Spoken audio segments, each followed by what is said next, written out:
महाराष्ट्र सरकार आणि यांच्या मोदी सरकारने SIR करताना पर्टिक्युलर अल्पसंख्याक लोकांना टार्गेट करूनच हा SIR केला असा आमचा स्पष्ट आरोप आहे।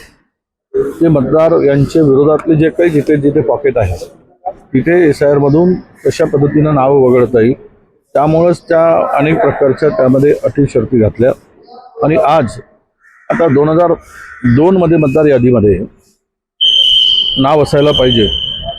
आता ते सगळे हे करत असं आता तर तुमचे 2 कोटी SIRच्या याचं झाले। मग ज्यावेळेस त्यांनी हे संपूर्ण अंतिम करत असताना डिलिशनमध्ये पुन्हा कमी करतील डिलीट करताना अनेक लोकांना डिलीट अशी सुद्धा भीती आहे। त्यावर आमचं पूर्ण लक्ष आहे आणि जर असा काही प्रकार केला तर आम्ही याविरुद्ध जन आंदोलन करू आणि याचं उत्तर सरकारला द्यावं लागेल। पंतप्रधानांनी 15 ऑगस्टला तरुणांना किंवा विरोधकांना दिमाखी नक्षल म्हणून संबोधित केलं होतं। आता दिमाखी नक्षल पक्ष पुढे आला त्याला मोठं समर्थन मिळतं।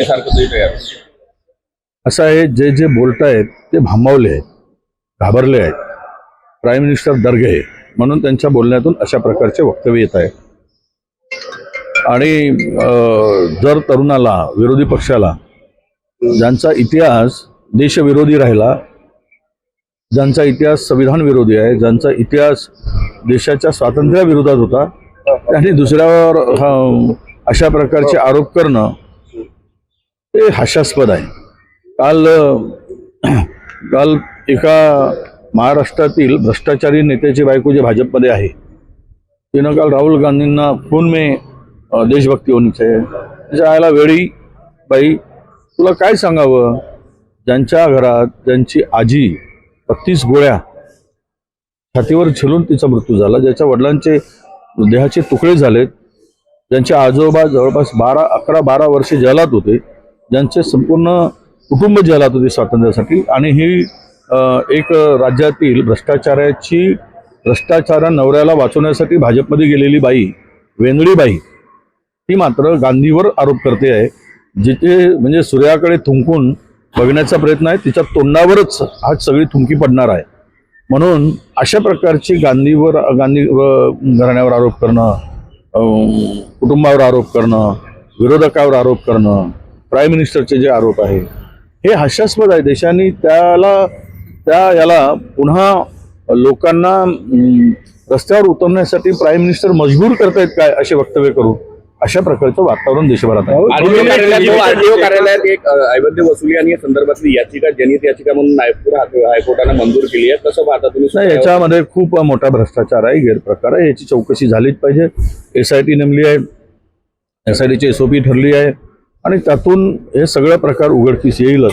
प्रचंड मोठ्या प्रमाणामध्ये लूट जी चालली आणि लोकांना त्रास देण्याचं काही चालणं आहे त्यातून मात्र नक्की यातून मार्ग निघेल आणि याला कुठे ना कुठेतरी ब्रेक लागेल असं मला एकनाथ शिंदे काँग्रेसमध्ये येणार होते असं हुसेन दलवाई यांनी म्हटलेलं आहे, पण काँग्रेसच्या काही नेत्यांनी त्यांना विरोध केला। नाही, मला माहीत नाही आणि त्याच्याशी मी कधी ऐकलंय नाही आणि मी कधी काही त्या संदर्भात चर्चा झाल्याची माझ्या तरी माहिती नाही। दिल्लीत CJP जे आंदोलन झालं त्या आंदोलनामध्ये अरुण ढेलके जो एक सक्रिय नक्षल म्हणून त्याला 8 वर्ष शिक्षा झाली, तो तुरुंगवास भोगून आला, तो देखील त्यात सहभागी होता। त्यामुळे अशा प्रकारे काही नक्षल समर्थक किंवा पूर्वाश्रमीचे नक्षल या आंदोलनात सहभागी असलं तर सुरक्षा यंत्रणेच्या रेकॉर्डवर आलेला आहे। असेल ना, हौशे गाच असतात, तर शिक्षा झाली, तो बाहेर आला, शिक्षा भोगून आला, सुधारला असेल, खून केला माणूस, एखाद्याचा खून झाला असेल रागाच्या भरात किंवा खून केला असेल, त्याला तो जर तिकडे कोणाच्या आंदोलनात गेला तर त्याला काही निमंत्रण थोडी देऊन बोलवलं आहे, तो स्वतःहून गेला।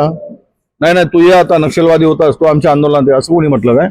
म्हणजे तरुणाच्या चळवळीला बदनाम करण्यासाठी नवीन कारण शोधून त्यामध्ये बदनाम करणं हेच त्यामागचं षडयंत्र आहे।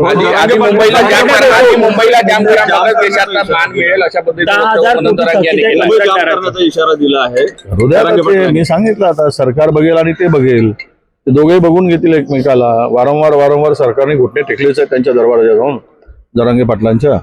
आता सरकारला किती झोकवतं, सरकार त्यांना झोकवते, आम्ही बघू कोण कोणाला जाम करतं आणि सरकार किती वेळा जाम होतं आणि कशामुळे जाम होतं हे आता आम्हाला पाहिजे आहे। 90,000 कोटी थकीत असल्यामुळे आजपासून आंदोलन सुरू झालेलं आहे। 15,000चं प्रचंड उधळपट्टी दुसऱ्या नवीन कामावर चालली, रस्त्याच्या आणि मोठमोठ्या रस्ते समृद्धी आणि आपला काय म्हणतो त्याला शक्तीपीठ सारख्या, आणि कंत्राटदाराचे पैसे देण्यासाठी हे होतं.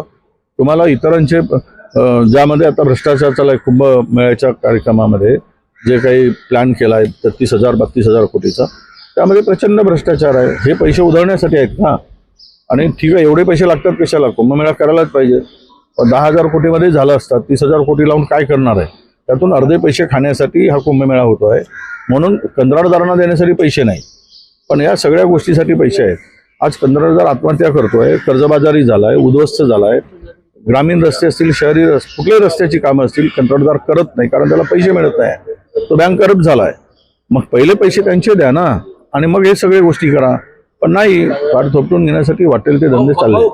21 तारखेला केंद्रीय मंत्रिमंडळाचा विस्तार होणार आहे. धर्मेंद्र प्रधान यांची पूर्ण वर्णी लागणार आहे असं म्हटलं जात आहे. मला माहित नाही, त्यांचं ते बघून घेऊ. 58 लाख नोंदी सापडल्या अशा न्यायमूर्ती शिंदे समिती, संदीप शिंदे समितीचं म्हणणं आहे. 58 लाख या नोंदी ज्या ओबीसीच्या या आंदोलनानंतर मोठ्या प्रमाणात सापडल्या मराठवाड्यामध्ये. तुमचा आकडा काय? ओबीसी किती नोंदी सापडल्या? नाही, असं आहे की पंजाबराव देशमुख साहेबांनी या सगळ्या ओबीसींना विदर्भातील आपण ओबीसी म्हणून त्यावेळेस त्यावेळेस खरे ओबीसी होते ते बरोबर, जे कुणबी समाज होता तो आला. जे मराठा होते ते दूर राहिले. मराठा आणि कुणबी एक आहे असं म्हणायचं आहे का? ते होऊ शकत नाही. मग या नोंदी सापडल्या कशा? शिंदे समिती नेमली कोणी? शिंदे कोण आहेत? याचा जर अभ्यास केला तर त्याचं उत्तर कळेल. या सगळ्या नोंदी ज्या सापडत आहेत आणि ओबीसीमुळे ओबीसीवर भाव घातलं जात आहे.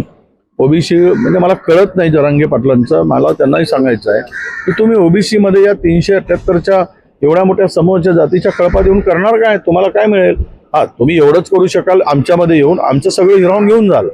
आमचे 357 जागे त्यांना वाऱ्यावर सोडाल, तुम्ही त्यांना उद्ध्वस्त कराल, एवढंच करू शकाल. बाकी तुम्हाला अधिकचं काय मिळणार आहे? आज आरक्षणाची मर्यादा ठरलेली आहे. तुम्ही ते आरक्षण वाढवण्यासाठी प्रयत्न केला पाहिजे. जाऊ द्या ना आरक्षण 50%च्या वर, नाहीतरी 10% आपण EWS साठी दिलंच आहे. 70-80% करा. सगळ्यांचे मिळून एक आरक्षण करा.